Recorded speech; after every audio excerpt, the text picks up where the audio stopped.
सातारा फलटणमध्ये महिला डॉक्टरची हॉटेलमध्ये आत्महत्या, पीएसआयवर गंभीर आरोप. भंडारा बंडखोरी करणाऱ्यांना पुढील 5 वर्षांसाठी नेत्याचे दरवाजे बंद, चंद्रशेखर बावनकुळे. अमरावती राज्यात मुख्यमंत्र्याचा दबदबा राहिलेला नाही, यशोमती ठाकूर. नाशिक फडतूस धमक्या देणाऱ्यांना आम्ही जुमानत नाही, किरीट सोमय्या. पुणे महिलाच असुरक्षित, लाडक्या बहिणीच्या पोस्टरबाजीचा काय उपयोग, सुषमा अंधारे.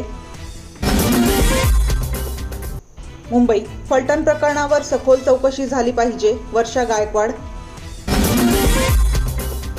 मुंबई काळा चौकी परिसरात जीवघेणा हल्ला झालेल्या तरुणीचा मृत्यू. मुंबई उत्तर महाराष्ट्राला येलो अलर्ट, विजांच्या कडकडाटासह पावसाची शक्यता. सातारा दोषींना फाशी द्या, पीडित डॉक्टरच्या कुटुंबियांची मागणी. सोलापूर फडणवीस जरांगे पहिल्यांदाच एकाच व्यासपीठावर येणार,